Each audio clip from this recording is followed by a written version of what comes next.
What's up, y'all? Today I want to talk about the a6400. I feel like I am in a pretty good position to talk about this camera because I've had it for years. I think since about 2020, so about 4 years now. And also because I've taken this to several different countries. I've been to many cities in the United States, New York, LA, Las Vegas, taken it to China and many cities there, Shanghai, Beijing, Xi'an, and I've taken it to New Zealand, and I've taken it to Australia.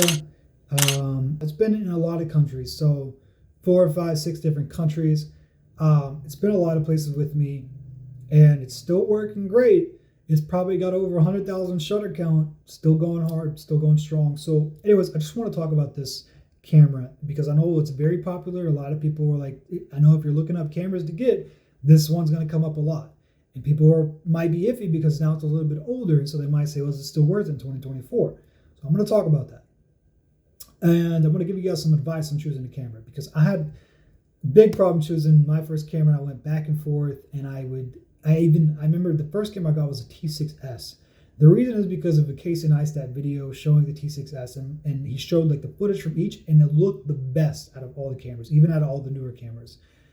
And I saw that video a long time ago, and I told myself, if I ever buy a camera, that's the one I'm going to get.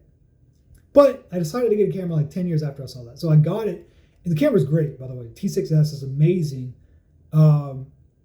It's way ahead of its time, but the problem was it's just so bulky because it was a DSLR. And it was too bulky for me. I didn't want to have it for traveling. So that brings me on to this. That is the best thing about this. So again, I've traveled to many places with this. This is perfect for traveling because what they've packed into this small, tiny frame, like it's super tiny. What they put into this, the amount of features, everything you can do is amazing for its size. So it's perfect for traveling. And here's what my tip is for if you're going to choose another camera. Before you go out there watching videos all day on specs and stuff, I want to say specs do not matter. I'll say it again, specs don't matter at all. Not one bit. Okay? And I know there's some people going out there like, yeah, specs matter. What if you're a professional photographer? Look, let me explain why specs don't matter. Specs don't mean jack because let's say you had this is a 4K, right? Let's say you had a 20K camera that can do 1,000 frames a second. Okay, it has 4 SD card slots, right? You got the best specs on the planet. Okay, let's say you have that camera, but it's the size of a microwave. Are you going to use it? Are you going to have fun using it? Are you going to be creative with it?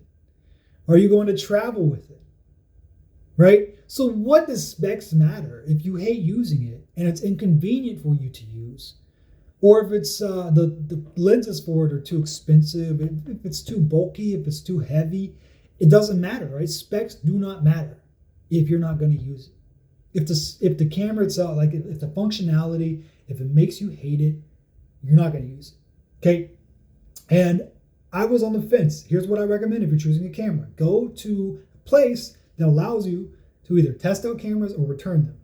So find a place near you that will let you, like a camera shop that will let you actually put your hands on the camera so you can feel it, what it feels like in your hands. You can test it out a little bit, go their functionality, or you can go to Best Buy. Best Buy has dozens of cameras on display that you can just pick up and play with.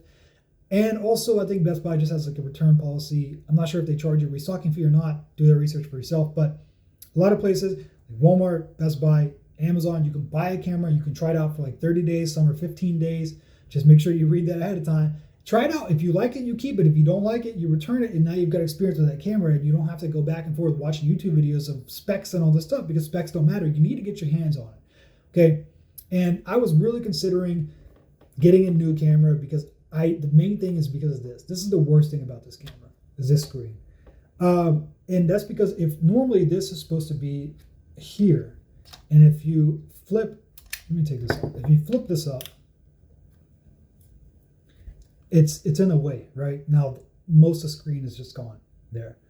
And also if you're shooting, like let's say you have this low to the ground and you're shooting, normally with other cameras, you can flip the screen like this at a 90 degrees. This, you can't. You can only flip it this way, which means if I'm on the ground and I'm shooting and I want to get like something from this angle, like I can't see the screen at all. I'd have to also get down like that, and that's just inconvenient. Most of the time you can have a screen.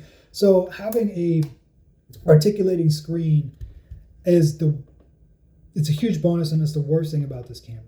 But I tell you why I didn't upgrade, because I thought about getting either the A64 or the a6700.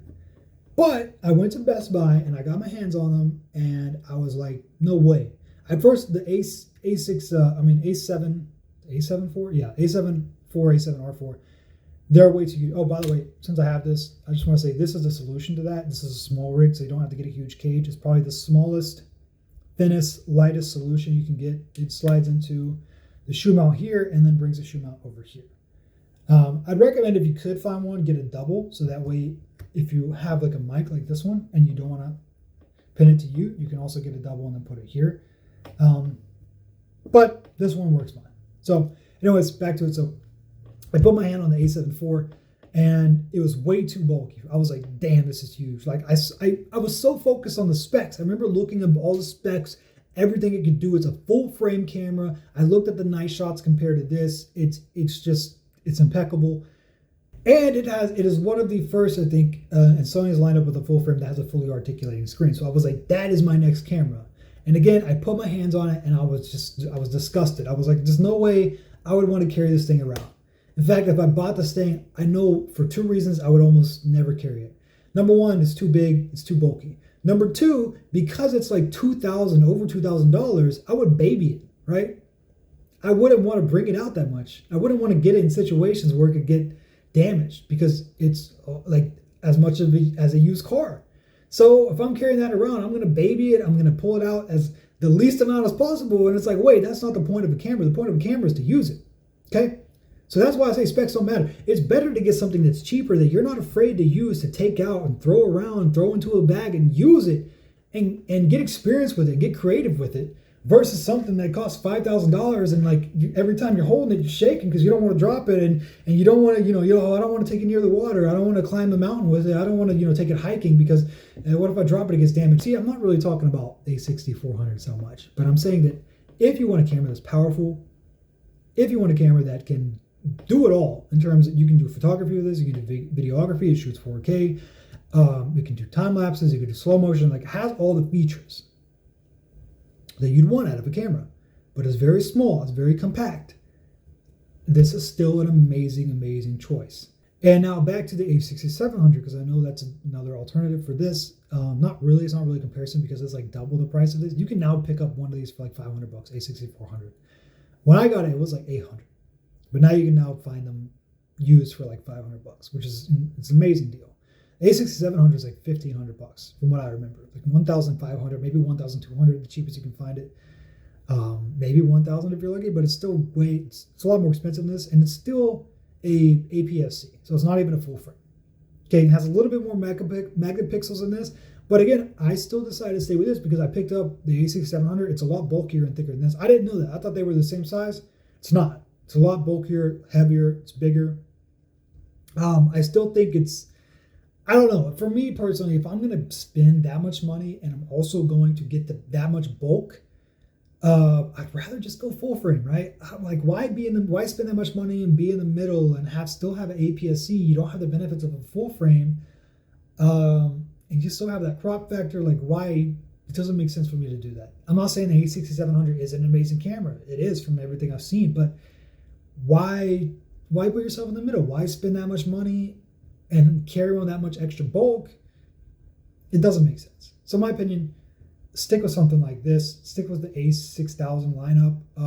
If you guys are just getting started, first of all, one thing I do want to say, just get something cheap. Get something dirt cheap just to get started. Like a $200 camera, even if it's a DSLR. If you're not going to travel, DSLR is amazing. Canon lineups, in my opinion, are amazing. In my opinion, Canon is so much better for people who are just getting started because the menu system, everything is so intuitive. Like, you feel like you've had the camera for years. I'm serious. When I got my T6S, I felt like I had it for years. I was like you just open it up. It's so, like, you just know how to do everything. Even if you've never owned a camera, it makes it so easy to use, especially because like that camera I had 10 freaking years ago, all of this was touchscreen.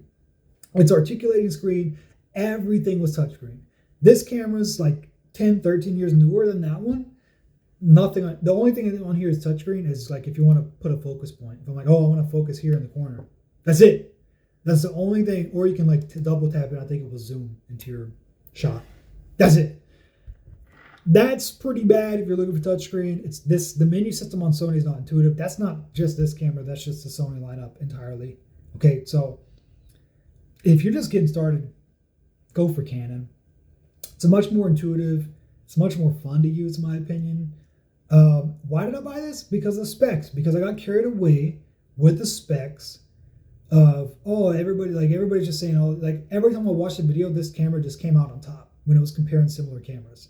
And that's why I chose it. Do I regret it? Not really. Kind of, because I don't utilize all the specs. I'm not somebody who's like cranking this thing to the max of like, how much 4K can I get? How many frames per second can I get? I'm not doing that. I would trade that for the fully articulating screen. But now I have a connection with this camera because it's been so many countries with me. I don't want to sell it and get a new one. The form factor, everything else is really good. It's awesome. I highly recommend it. But that's the number one thing I recommend the most. So first of all, I know this video is like, is this thing still worth it in 2024? My answer is yes, but that's for me. And so that's what I want to get at. Like the reason, it's kind of a clickbaity title, but that's because I want to drag you in, because if you're searching about cameras, you're obviously looking to purchase one, and I just want you to do the things that I didn't do so that way you don't make the mistake I did, because cameras are not cheap, and I want you guys to get a camera you love, because if you love it, you're going to use it. Okay? So that's all the tips that I have in this video of like how to choose the right camera. Go out and put your hands on it. Okay? Don't just sit here and watch YouTube videos, because you actually using it is completely different than like what everybody else is saying on YouTube and the specs and everything. And I gave you an example why specs don't matter. You can have a 200,000 megapixel camera with a 50K video, but if it's too bulky, too heavy, you're not going to use it. And if it's too expensive, you're going to want to baby it and all that. So go out and put your hands on it. See, do you like it? Is it intuitive? Are you having fun with it? Is this something you can see yourself just carrying around? If you put it on the shelf, is it inspiring you, right? Because some cameras just do that. Some cameras you put on the shelf, you look at it, you're like, damn, that camera looks nice. I want to get out and use it. Is it inspiring you? Is it making you want to use it? That's what you want to look for in a camera. So hope this helps. That's all I really got for this video. Probably went on longer than it should have, but is it still worth it? Yes, but doesn't mean you should get this camera. You should get the one for you. And the one for you is the one you're going to enjoy using. That's it. So thanks for watching. Have a good day.